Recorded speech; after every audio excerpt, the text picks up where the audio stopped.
சேரன்மாதேவி குருகுலம் என்னும் இந்த நூலுக்கான அறிமுக விழாவில் தலைமையேற்றிருக்கிற பேராசிரியர் அரவிந்தன் அவர்களே, நூலை பற்றிய கருத்துக்களை தெளிவாக எடுத்து விளக்கியிருக்கிற அம்மையார் ஜெயலட்சுமி அவர்களே, அறிமுக உரை தந்திருக்கிற ராஜேந்திர சேகர் அவர்களே, வரவேற்புரை ஆற்றியிருக்கிற செல்வராஜ் அவர்களே, தொகுப்புரை வழங்கி கொண்டிருக்கிற நண்பர் மகிழேந்தி அவர்களே, இந்த அரிய நூலை தந்திருக்கிற அருமை நண்பர் தோழர் குடியரசு அவர்களே, கூடியிருக்கிற பெரியோர்களே, நண்பர்களே, அனைவருக்கும் என் அன்பு வணக்கம். இந்த அரங்கிற்குள் வருகிற போது எனக்கு ஏற்பட்ட ஒரு மகிழ்வை அல்லது ஒரு நெகிழ்வை முதலில் பதிவு செய்ய வேண்டும் என்று கருதுகிறேன். பல ஆண்டுகளுக்கு பிறகு ஈகராசனுடைய இனிய குரல் எங்கே இருக்கிறார்கள் என்று தெரியவில்லை.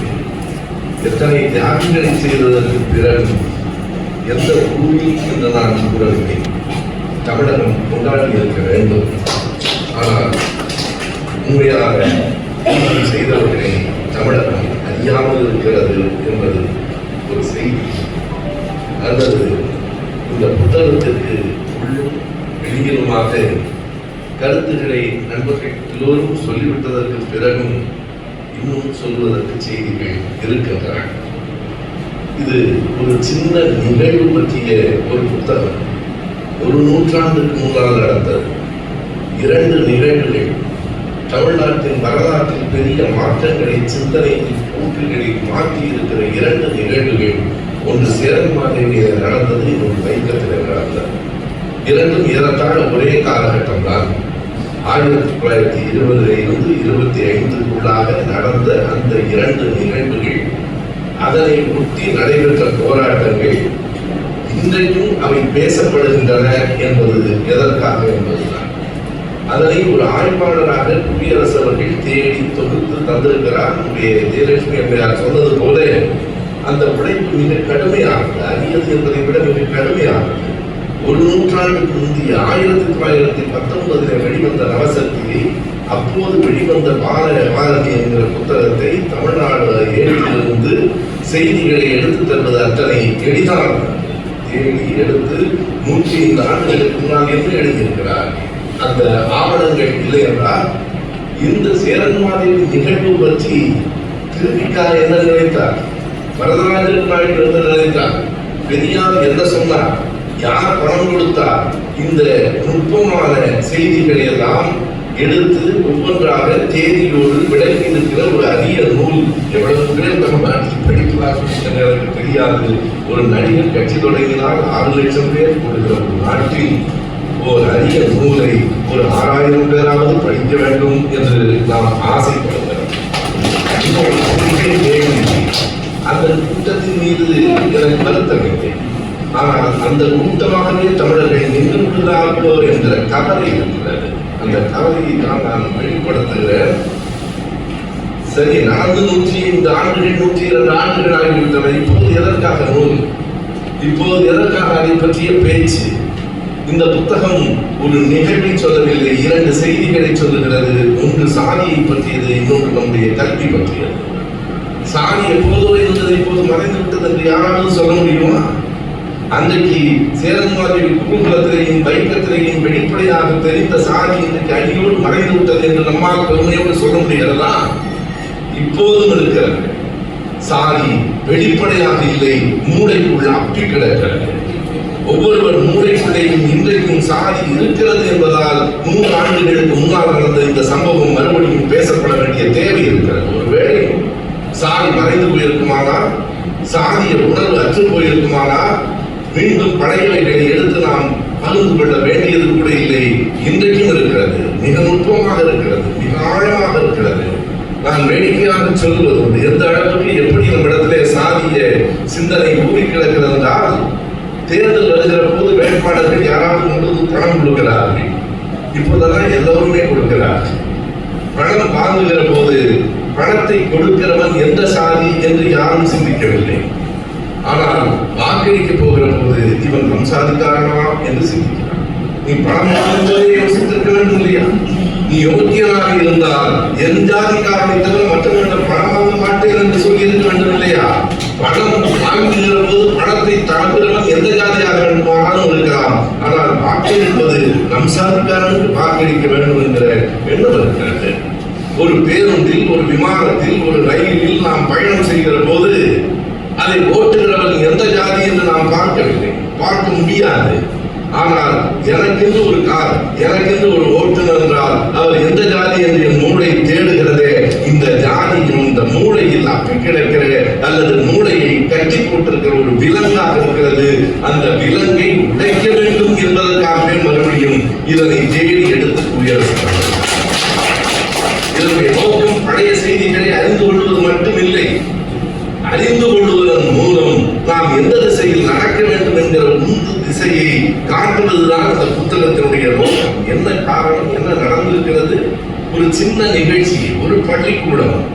அந்த பள்ளிக்கூடம் இன்றைக்கு இருப்பது போல அவ்வளவு பெரிய பள்ளிக்கூடம் இல்லை, ஆயிரக்கணக்கான மாணவர்கள் படித்த பள்ளிக்கூடம் இல்லை. ஒரு சின்ன ஊர், அதில் சில மாணவர்கள், ஒரு சின்ன பள்ளிக்கூடம். எதுவும் சிறியதா பெரியதா என்பதல்ல. நீங்கள் பாருங்கள், இது ஒரு சின்ன அரங்கம், மேடை கூட சின்ன மேடை, இருக்கிற புத்தகம் சின்ன புத்தகம், ஆனால் பேசப்படுகிற செய்திகள் பெரிய செய்திகள், அதற்கு உள்ளே பொதிந்து கிடக்கிற செய்திகள் பெரிய செய்திகள். ஆகினாலே அன்றைக்கு அந்த ஊரில் நடந்தது என்ன? சின்ன பள்ளிக்கூடத்தில் என்ன நடந்தது? பாடம் கூட எல்லோருக்கும் உண்டாக சொல்லிக் கொடுக்கப்பட்டது. ஆனால் உணவு தனித்தனியாக பரிமாறப்பட்டது, தனித்தனி இடங்களில் பரிமாறப்பட்டது. இந்த சமூகத்தில் மனிதர்களால் சேர்ந்து வாழ முடியவில்லை, சேர்ந்து பேச முடியவில்லை, சேர்ந்து ஒரு சங்கம் அமைக்க முடியவில்லை, சேர்ந்து உண்ணக்கூட முடியவில்லை என்பதுதான் அடிப்படையான சோகம். இவை அனைத்துக்கும் காரணமாக இருப்பது சாதி என்கிற ஒன்றுதான் என்பதைத்தான் இந்த புத்தகம் சொல்கிறது. ஏன் சேர்ந்து வாழ முடியவில்லை?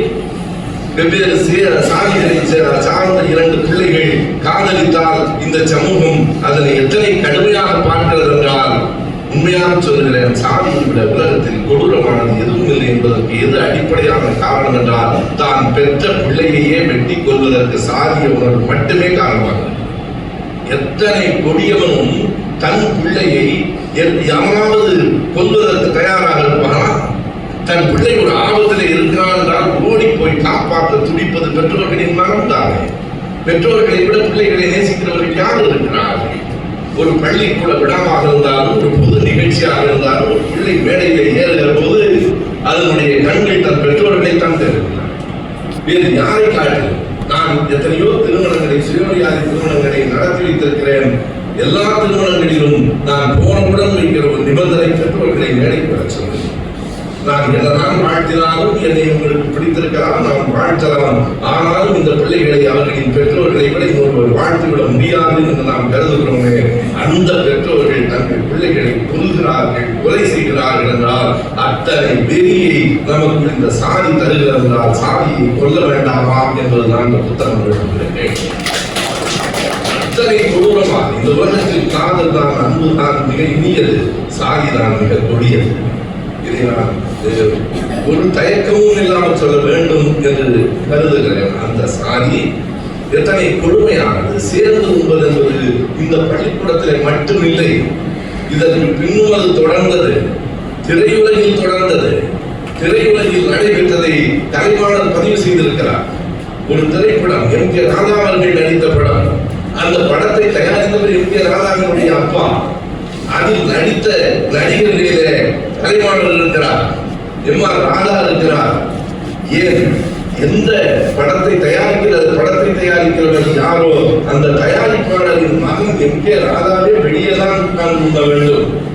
நடித்த சில பார்ப்பனர்கள் பெயரோடு தான் கலைவாணர் சொல்கிறார். மணி என்ற ஒரு நடிகர், இன்றைக்கு எண்ணி பாருங்கள், உனக்கு உள்ளே வைத்தவர்கள் உணவு படைத்திருக்கலாம், ஆனால் இன்றைக்கும் கலைவாணரும் ராதாவும் தான் இருக்கிறார்கள். மணி யாருக்கும் தெரியாது.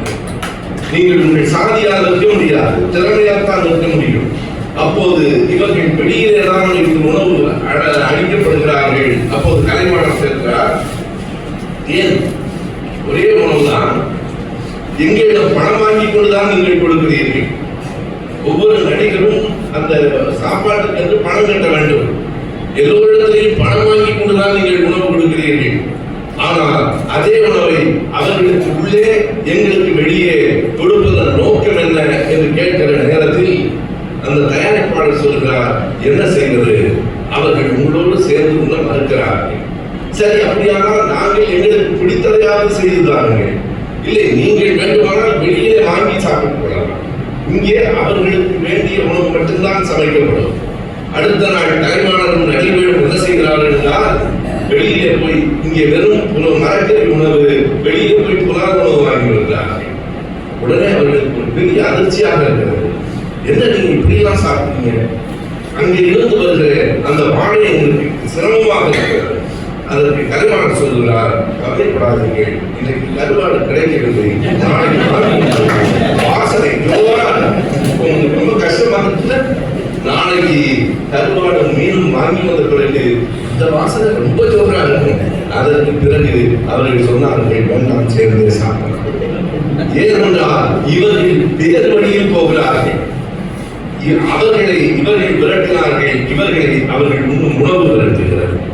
நீங்கள் எதில் ஜாதியிலே, உணவில், உடையில், பெயரில், வாழ்வில், திருமணத்தில், கடைசியாக சுடுகாட்டில் சாதி இருக்கிறதா இல்லை? எனக்கு மிகப்பெரிய வியப்பாக இருக்கிறது. சேர்ந்து வாழ முடியவில்லை, சேர்ந்து படிக்க முடியவில்லை, சேர்ந்து உண்ண முடியவில்லை என்பதை விட சேர்ந்து புதையூட்டிக்கு போய் சேர கூட முடியவில்லையே. சாமிக்கு ஒரு சுடுகாடு வைத்திருக்கிறோமே, ஒரே நாடு ஒரே தேர்தல் என்கிற யாருமே ஒரே சுடுகாடு என்று சொல்லவில்லையே. ஒரே நாடு ஒரே தேர்தல் ஒரே சுடுகாடு சொல்லி பாருங்க, முடியாது. ஒரு பழைய பாடல் உண்டு, சமரசம் உலாவும் இடமே. அது அந்த சுடுகாட்டில் நெடுகாட்டில் ஒருவன் பாடுவான். யாராக இருந்தாலும் அவன் பணக்காரனாக இருக்கலாம், மன்னராக இருக்கலாம், முடிவுடைய வேந்தராக இருக்கலாம், ஆனாலும் எதுவும் இங்கேதான் வர வேண்டும். எனவே இதுதான் சமத்துவம் உலாவும் இடம் என்று சொன்னால், இன்றைக்கு அங்கேயும் சமத்துவம் உலாவவில்லை. எல்லா ஜாதிக்காரனும் ஒரு சுடுகாட்டுக்கு வரவே இல்லை. எனக்கு தெரிந்த சமத்துவம் உலாவும் இடமாக இருப்பது இன்றைக்கு டாஸ்மாக் மட்டும்தான்.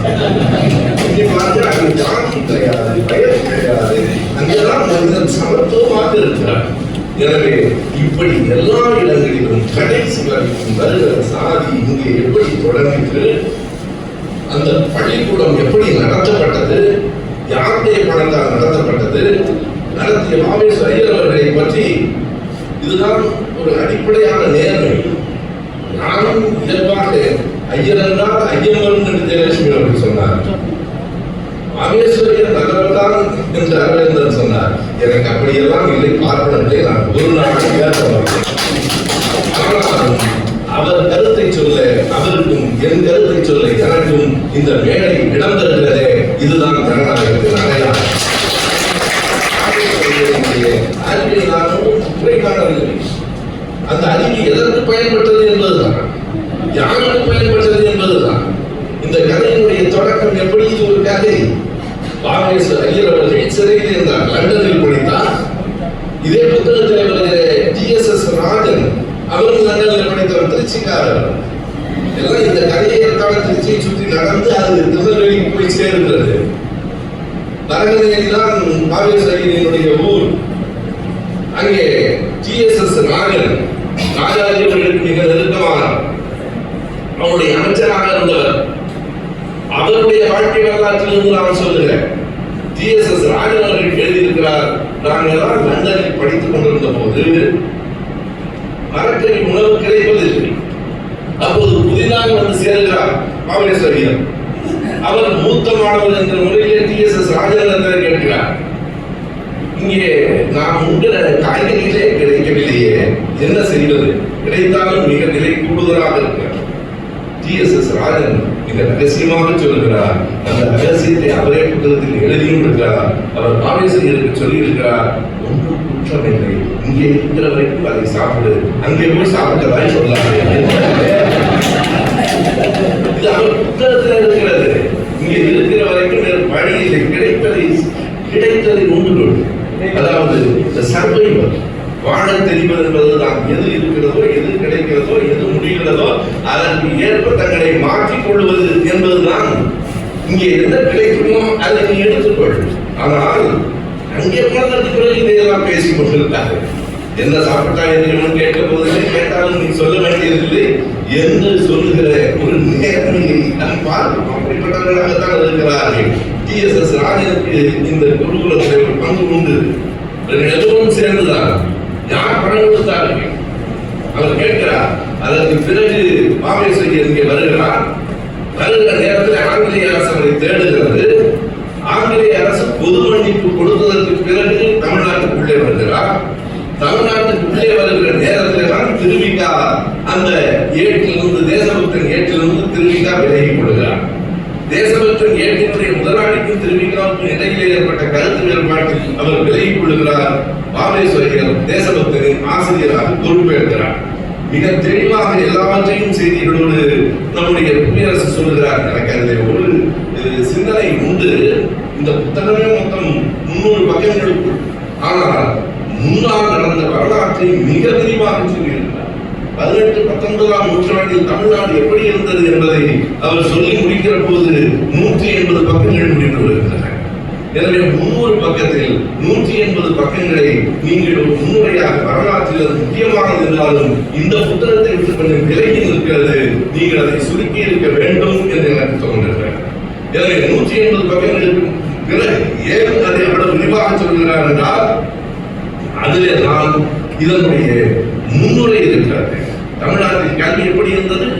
18ஆம் நூற்றாண்டின் இறுதியிலிருந்து தொடங்குகிறார். திப்பு சுல்தான் கொல்லப்பட்டதிலே இருந்து வீரபாண்டிய கட்டபொம்மன் திப்பு சுல்தான் ஏறத்தாழ ஒரே காலம் 1796 வீரபாண்டிய கட்டபொம்மன் தூக்கிலிடப்படுகிறார். அதே காலகட்டம் திப்பு சுல்தான். அதற்கு பிறகு மருதுபாண்டியர்கள் 1801 சிவகங்கை சீமையில மருதுபாண்டியர்கள் கொஞ்சம் கொஞ்சமாக ஒட்டுமொத்தமாக ஆங்கிலேயர்களை எதிர்த்தவர்கள் அழிக்கப்படுகிறார்கள். நம்ம சொன்னால் கட்டபொம்மன் உட்பட எல்லோரும் ஆங்கிலேயர்களை நேரடியாக எதிர்த்து இந்திய விடுதலைக்கு போராடியவர்கள் என்று சொல்ல முடியாது. அது உண்மையான கூற்று. அவர்கள் ஒரு பாளையத்தை சார்ந்தவர்கள். கப்பம் கட்ட முடியாது என்ற நிலையில தான் வீரபாண்டிய கட்டபொம்மன் இருந்தார். இவற்றையெல்லாம் நாம் சொல்வது யாரையும் குறைத்து மதிப்பிடுவதற்காக இல்லை, வரலாற்றை வரலாறாக சொல்லுவோம். இந்திய விடுதலை போராட்டம் மிக பின்னாலே தான் தொடங்கிட்டு அங்கே இருந்து அந்த செய்தியை சொல்லிக் கொண்டு வருவதற்கு காரணம் தமிழ்நாட்டில் கல்வி எப்படி இருந்தது? 3 விதமாக இருந்தது. 1 குருகுல கல்வி, அதற்கு பின்னால் திண்ணை கல்வி, 3ஆவதாக மதரசா கல்வி. எல்லாம் மதம் சார்ந்தது. அதற்காகத்தான் அதை சொல்லுகிறார், மதம் சார்ந்தது. குருகுல கல்வி என்பது குருவின் வீட்டில் இருந்து அவருக்கு ஒரு பணியாளராக இருந்து அவர் வீட்டிலேயே இருந்து கற்றுக்கொள்ள வேண்டிய கல்வி என்பதால் ஒரு குறிப்பிட்ட சாதியை தவிர அந்த குருகுல கல்வியில் யாரும் கற்றுக்கொள்ள முடியாது. ஏன்? மற்ற யாரும் குருவின் வீட்டில் தங்க முடியாது. வேறு யாரும் குருவினுடைய வீட்டில் அந்த உணவை உண்ண முடியாது. அந்த குருகுல கல்விக்கு அடுத்ததாக வருகிற கல்விதான் திண்ணை பள்ளிக்கூடம். திண்ணை பள்ளிக்கூடத்தில் அந்த பார்ப்பனர் சமூகத்திற்கு அடுத்து இருந்த, குறிப்பாக சொன்னால் சைவ வேளாளர் சமூகம் கல்விக்கு வந்து சேர்கிறது. நீங்கள் மக்கள் தொகை கணக்கெடுப்பை எடுத்து பாருங்கள். 1911ஆவது ஆண்டு கணக்கெடுப்பு தான் திராவிட இயக்கத்திற்கு வேறாக அமைகிறது. நம்முடைய நம்பியார்களுடைய நூலை பற்றி ஐயா அரவிந்தன் சொன்னார். உண்மையிலேயே மிக அருமையான ஆராய்ச்சி நூல் அது. இது 1919 என்றால் 1909, 12 வந்த மெயில் ஆங்கிலேயத்தில் இருந்தெல்லாம் அதில் சான்றுகள் தரப்பட்டிருக்கின்றன. அதில் மக்கள் தொகை கணக்கெடுப்பு என்ன சொல்லுகிறது என்றால், படித்தவர்களின் எண்ணிக்கை எவ்வளவு? 1911 நான் சொல்லுகிறேன். கல்வி கூடங்கள் இன்றைக்கு வளர்ந்திருக்கிற இந்த வளர்ச்சி, அறிவியல் தொழில்நுட்பத்தினுடைய வளர்ச்சி நாம் எண்ணி பார்க்க முடியாதது. 1901ஆவது ஆண்டு இந்தியாவில் மொத்தம் இருந்த பல்கலைக்கழகங்கள் 5.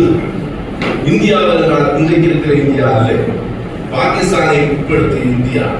பாகிஸ்தான், ஆப்கானிஸ்தான், வங்காளதேசம், பர்மா, ஸ்ரீலங்கா இவ்வளவையும் உள்ளடக்கிய இந்தியாவில் வெறும் 5 பல்கலைக்கழகங்கள் இருந்தன. இன்றைக்கு ஒவ்வொரு ஊரிலும் 5 பல்கலைக்கழகங்கள் இருக்கிறது. 1901 5 பல்கலைக்கழகங்கள், படித்தவர்கள் இல்லை. 1911ஆவது ஆண்டு மக்கள் தொகை கணக்கெடுப்பு சொல்லுகிறது, படித்தவர்கள் பார்ப்பனர் சமூகத்தில் 26.5%. அதற்கு அடுத்தது யார்? 2வது இடம் எங்கே? இரண்டாவது இடம் என்று அதை சொல்லக்கூடாது. தொலைதூரத்தில் இருக்கிற இரண்டாவது இடம் the distant two என்று சொல்லலாம். மிக தொலைவில் இருக்கிற இரண்டாவது இடம். முதல் இடத்தில் அவர்கள் 26.5, இரண்டாவது இடம் சைவ வேளாளர்கள் 2.1. 26 எங்கே இருக்கிறது, 2.1 எங்கே இருக்கிறது? அதற்கு கீழே ஏறத்தாழ சில சமூகங்கள் இன்றைக்கு சொல்லிக் கொடுக்கிற ஆற்றாடு முதலியார் என்று சொல்லுகிறேன், நாட்டுக்கோட்டை நகரத்தார் என்று சொல்லுகிறேன். கணக்கு மட்டும் தெரியும். ஏன் கணக்கு மட்டும் தெரியும் என்றால் வட்டி சரியாக வாங்குகிறார். கணக்கு மட்டும் தெரியும், அது மட்டும் சொல்லிக் கொடுக்கப்படும். எனவே எல்லோரும் சேர்ந்து 2% கீழே பட்டியலில் மக்கள் கணக்கிலே பட்டியலில் மக்களுக்கு பள்ளிக்கூடங்களே பட்டியலில் மக்களுக்கு பொது இடங்களே. எனவே அந்த திண்ணை பள்ளிக்கூடத்துக்கு பிறகும் இதுதான் நிலை. இஸ்லாமியர்கள் தங்களுக்கான அரபி மொழியிலே மதம் சார்ந்த கல்வியை கற்றுக் கொடுத்தார்கள். இதனை தவிர கல்வி இல்லை. அந்த காலகட்டத்திலே தான் இந்த குருகுலம் தொடங்கப்படுகிறது. கவனியுங்கள், இதுவும் குருகுலம் தான். பரத்வாஜர் ஆசிரமத்திலிருந்து நடத்தப்படுகிற குருகுலம். ஒரே ஒரு மாற்றம், இந்த குருகுலம் வீட்டிலேயே இருந்து படித்த குருகுலம் இல்லை என்பதால் பிற சாதியினரும் சேர்க்கப்பட்டார்கள். அந்த பிற சாதியினர் எப்படி நடத்தப்பட்டார், எப்படி வெளியே வந்த எல்லாவற்றையும் சான்றிதழோடு கொடுத்திருக்கிறார் என்பது அதிகமான அவர்களை பற்றியும் பேராசிரியர் நாராயணன் குறிப்பிட்டார். அவர் எழுதியிருக்கிற இதே சேரன்மாதேவி குருகுலம் பற்றிய நூலும் மிக அருமையானது. நாம் அதிகமானுக்கு புவியரசுக்கு இந்த சமூகம் நன்றி சொல்ல அதிகமான குறித்து 2 நூல்களை தந்திருக்கிறார் என்று சொல்லணும். ஒன்று சேரன்மாதேவி, இன்னொன்று டாக்டர் வரதராஜ நாயுடின் வாழ்க்கை வரலாறு. வரதராஜ நாயுடினுடைய வாழ்க்கை வரலாறு என்பது முழுக்க முழுக்க இந்த சேரன்மாதேவி குருகுலத்தோடு சேர்ந்தது. ஐயா அரவிந்தன் அவர்கள் சொன்னது போல எனக்கு பெரியாரை பிடிக்கும் என்பதற்காக நான் வரலாற்றை படைக்கக்கூடாது. இந்த சேரன்மாதேவி குருகுலத்தில் முதல் இடத்தில் இருந்தவர் வரதராஜ நாயுடு, அடுத்ததுதான் ஐயா பெரியார். அவர்தான் தொடங்கினார், நாயுடு தான் தொடங்கினார்.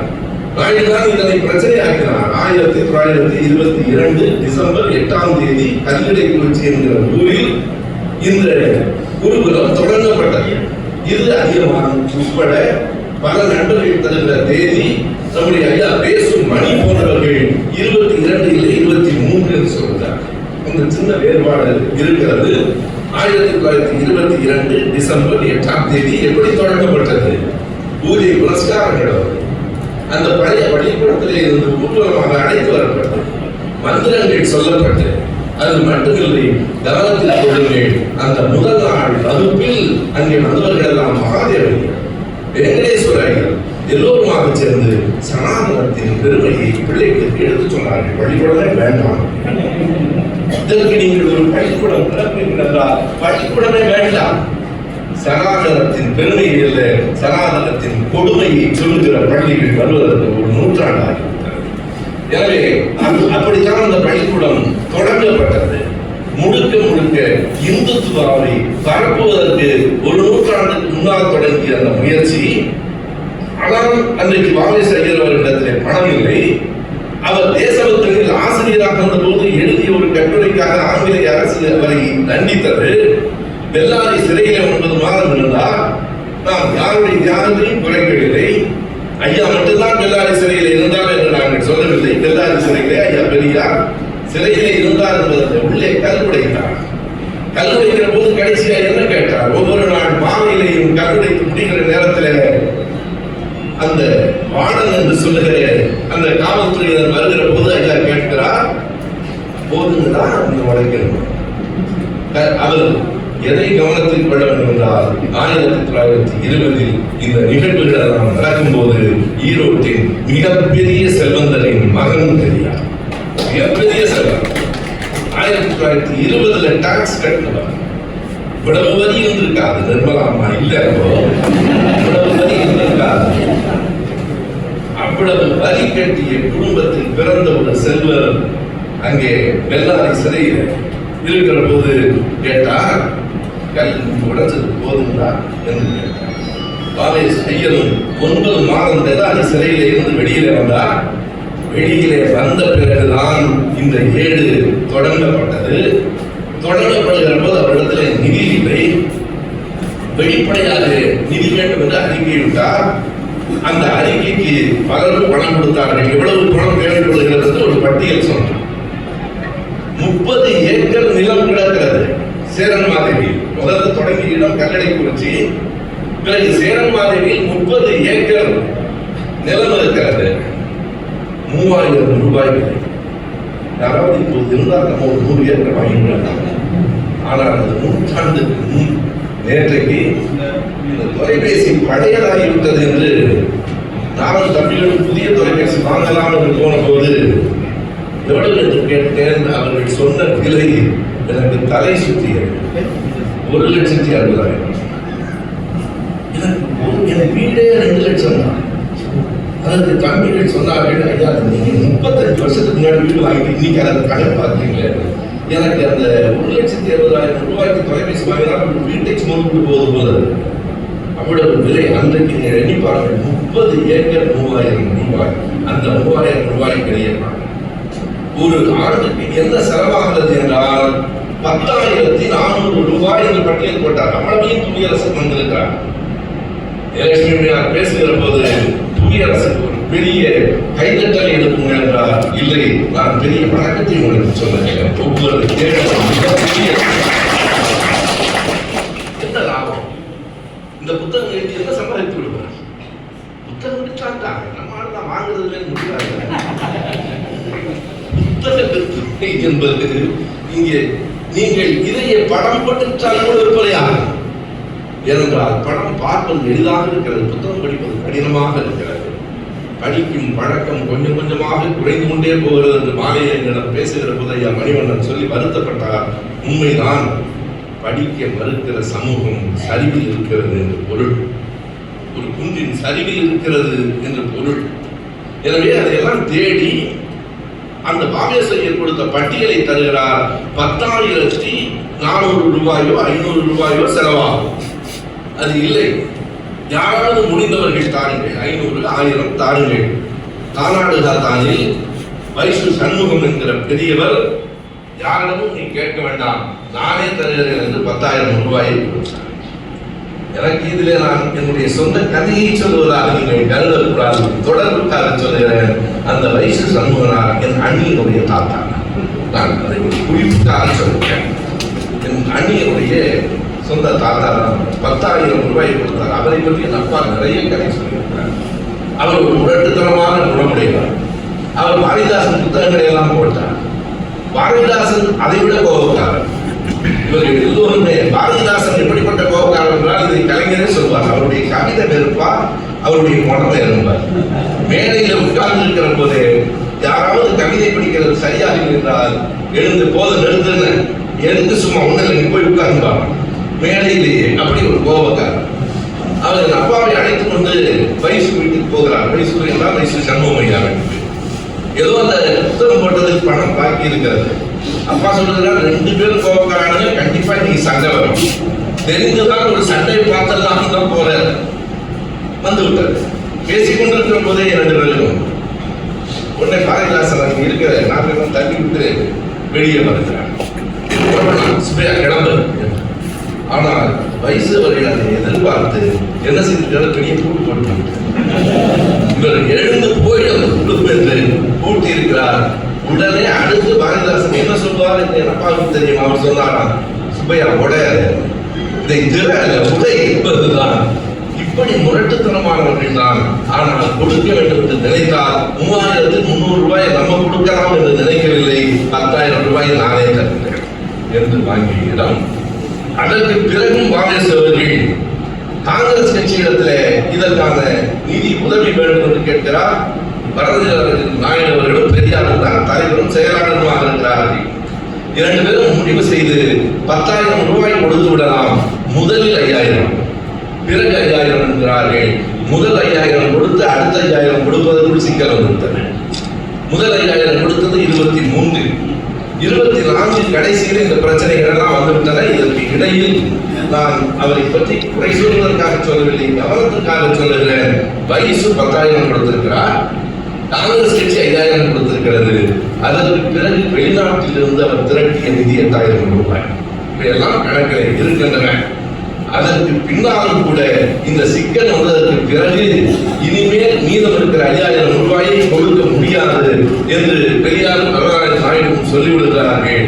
ஆனால் இன்னொரு செயலாளரான சந்தானத்தின் மூலமாக அந்த 5000 ரூபாயை வாங்கிவிட்டார் என்கிற இந்த செய்திகளை தான் அதிகமாக பதிவு செய்திருக்கிறார். இவரும் பதிவு செய்திருக்கிறார், பேசும் மணி அவர்களும் பதிவு செய்திருக்கிறார். ஆனால் பேசும் மணி இடையிடையே புகுந்து ஒரு கருத்தை அவர் சொல்கிறார். என்னவென்றால், ஆவேசையில் எல்லாம் கெட்டவர் இல்லை, ஏதோ அந்த சூழலில் செய்திருக்காங்க. இந்த சமாதானம் எழுதுகிறாங்க. அதாவது பேசும் மணி ஏன் சமாதானம் செய்கிறார் என்பது நமக்கு தெரியும். நாச்சியப்பரவர்கள் எல்லாவற்றையும் மிக தெளிவாக அனைத்தையும் சொல்லியிருக்கிறார். எண்ணிப்பாளர்கள் ஒரே ஒரு சின்ன நிகழ்வு, அந்த நிகழ்வை பற்றி இத்தனை பேர் புத்தகம் எழுத வேண்டுமா? காரணம் அந்த நிகழ்ச்சிக்காக அல்ல, அந்த நிகழ்ச்சிக்கு பின்னாலே ஒளிந்திருக்கிற அந்த சாதி என்கிற அந்த நச்சு வேரை வெட்டி எறிவதற்காகத்தான் என்னாயிற்று. இத்தனை பிறகும் கூட அந்த குருகுலத்தை நடத்துவதில் இவ்வளவு சிக்கல்கள் இருக்கின்றன என்று எடுத்துச் சொல்லி இனிமேல் இதை ஆதரிக்க முடியாது என்று அவர் சொன்னதற்கு பிறகும் இடையில் பாவேசையரும் இறந்து போய்விடுகிறார். TSS ராஜன் பொறுப்பாக இருக்கிறார். இந்த புத்தகத்துக்கு முன்னுரை எழுதியிருக்கிற அரவிந்தன் எழுதுகிறார், 1920களின் தொடக்கத்தில் இருபெரும் போராட்டங்கள் நடந்தன. ஒன்று சேரன்மாதேவி குருகுல போராட்டம், இன்னொன்று வைக்கம் போராட்டம். ஒன்று வென்றது, ஒன்று தோற்றது என்று எழுதியிருக்கிறார். ஏனென்றால் வைக்கம் போராட்டத்தில் கிடைத்த நேரடியான வெற்றி சேரன்மாதேவியிலே கிடைக்கவில்லை. ஆனாலும் சேரன்மாதேவியிலே இருக்கிற அந்த தொடர்ச்சி இன்றைக்கு வரைக்கும் இருக்கிறது. இதில் 2-3 செய்திகள் இருக்கின்றன. ஒன்று, கல்வி எப்படி இருக்க வேண்டும், கல்வி ஜனநாயக முறையதாக இருக்க வேண்டும், கல்வி அறிவியல் தொழில்நுட்ப வளர்ச்சியை காண்பதாக இருக்க வேண்டும், கல்வி இலக்கிய வளத்தை மட்டுமல்ல, இலக்கியத்திலிருந்து அன்பையும் அருளையும் நல்ல குணங்களையும் கொண்டு வந்து தருவதாக இருக்க வேண்டும். இதை எந்த மொழியில் படிப்பது, தாய்மொழி வழி கல்வியா அல்லது ஆங்கில கல்வியா, அதையும் முன்னெடுத்து நம்முடைய அரவிந்தன் அவர்கள் சொன்னார்கள். 100க்கு 100 நான் இருந்த இடத்திலிருந்து இப்போது மாறி இருக்கிறேன், மறைக்கக்கூடாது என்பதற்காக அதையும் சொல்லுகிறேன். தாய்மொழி வழி கல்விதான் சிறந்தது என்று சொன்னவன் இப்போதும் அதை நம்புகிறேன். ஆனால் நடைமுறையில் ஆங்கில வழி கல்வி தேவையாக இருக்கிறது. இதை இனி நாம் மறுத்து ஆங்கில கல்வி மட்டும் நாம் தவிர்த்திருந்தால் நம் பிள்ளைகளினுடைய எதிர்காலம் என்றைக்கோ சுருங்கி போய் இன்றைக்கு உலகத்திலேயே கொடி கட்டி பரப்பவர்கள் தமிழ்நாட்டு பிள்ளைகள் தான் என்றால் அதற்கு ஆங்கில கல்வியும் அதற்கான காரணம். அதை மறுக்க முடியாது. நாம் அது குறித்தெல்லாம் மேலும் மேலும் சிந்திக்க வேண்டியிருக்கிறது. நீங்கள் தாய்மொழி வழி கல்வி சரியானது என்றால் என்னுடைய வேண்டுகோள், அதை மேலே இருந்து கீழே மாற்றுகிறேன், கீழே இருந்து மேலே மாற்ற முடியாது. நீங்கள் உயர்கல்வியை முதலில் தாய்மொழி கல்வி கொண்டு வந்துவிட்டால் கீழே மாற்றுவது எளிது. நீங்கள் 10ஆம் வகுப்பு வரைக்கும் தாய்மொழி வழி கல்வி என்றால் மேலே போய் அமர்கிறவனுக்கு அந்த பாடமே புரிவது. நடைமுறை நாம் பார்த்தாக வேண்டும். மேலே இருக்கிற உயர்கல்வியை மாற்ற முடியாது என்றால் இதையும் மாற்ற வேண்டியதில்லை, மாற்ற முடியாது. ஒன்று அதை மாற்ற வேண்டும், அங்கிருந்து தொடங்க வேண்டும். தொடக்கம் எந்த இடம் என்பதற்காக சொல்லுகிறேன். நீங்கள் எந்த மொழியில் கற்கிறீர்கள் என்பது கூட எனக்கு இரண்டாவது. எதை கற்பிக்கிறோம் என்பது முதலாவது. எதை கற்பிக்கிறோம், எந்த உணர்வை கற்பிக்கிறோம். கல்வி என்பது தகவல்கள் இல்லை. தகவல்கள் மூலம் பெறுகிற அறிவு மட்டும் கல்வி அல்ல. சமூகத்துக்கு தேவையான உணர்வை கொடுப்பது மட்டும்தான் கல்வி என்றால் இன்னமும் அந்த கல்வியில் நிறைய தேவை இருக்கிறது. இன்னமும் கல்வியில் நிறைய வேலை இருக்கிறது. நாம் சொல்லிக் கொடுக்கிற கல்வி பழைய செய்திகளை சொல்லுகிறது, வரலாற்றை சொல்லுகிறது, அறிவியலை கூட சொல்லுகிறது. ஆனால் இந்த சமூக மாற்றத்தை அழுத்தமாய் சொல்லுகிறதா, சொல்லப்படுகிற கல்வி போய் சேருகிறதா? 2 செய்திகள் திரும்ப திரும்ப சொல்லப்படாத வரையில் கல்வியும் சமூகமும் மேலேறாது. ஒன்று, சாந்தியை ஒழிக்க வேண்டும் என்பது. 2, பெண்ணும் ஆணும் சமம்தான். 2 இன்றைக்கு நீங்கள் எதிர்பார்க்கலாம். எத்தனை பேசினாலும் பெண் என்பவரை தாழ்வாகவே பார்க்கிற இந்த சமூகம்.